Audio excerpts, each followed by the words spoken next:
Monday, the 20th of March, 2023. Finding balance, a dedicated father and teacher. Copacabana, Rio de Janeiro. 29 degrees, hot, sunny, and slightly overcast.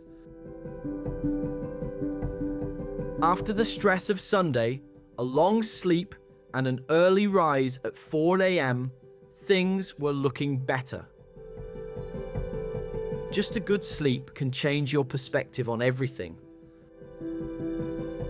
I had to get up earlier than normal because I had a class at 7 o'clock. So I was determined to do some exercise before giving classes. I decided not to take my TRX exercise kit and take a skipping rope. Leaving home before 5 a.m. in the morning is different. Obviously, it is still dark. There are even fewer people than normal in the side streets.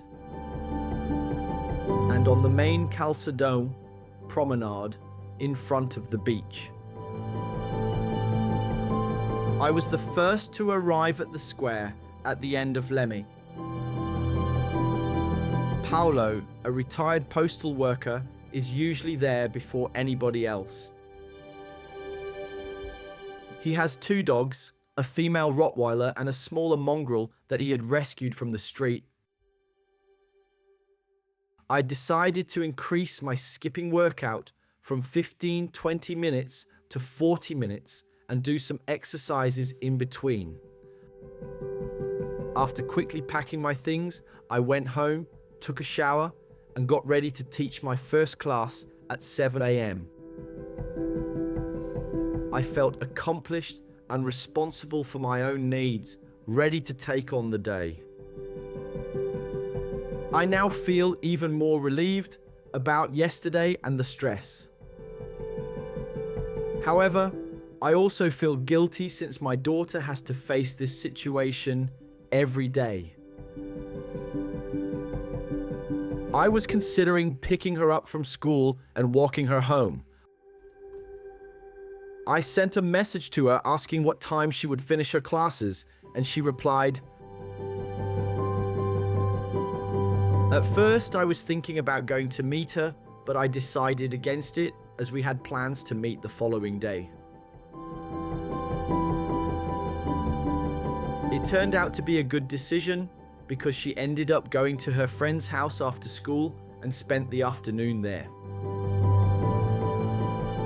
I have decided to live with my ex-wife for a few months to be closer to my daughter, Yasmin.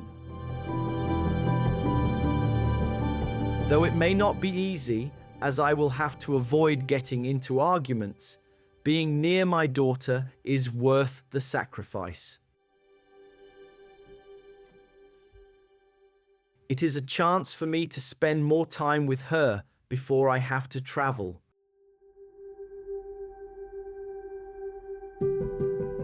If the price to pay is high in terms of stress and giving up on peace, then so be it.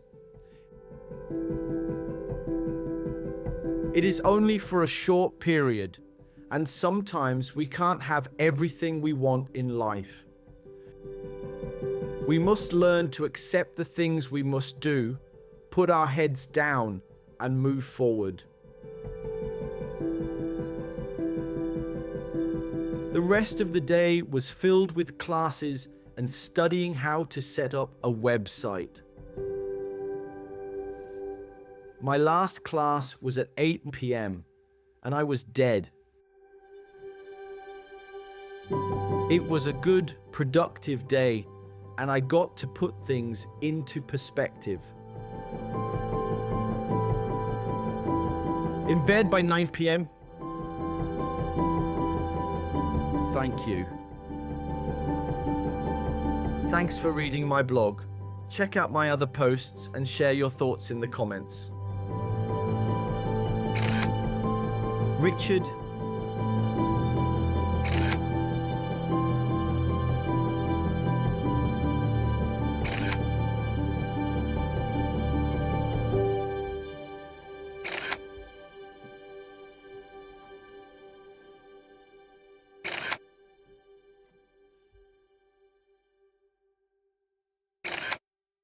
Photos by Richard George Photography.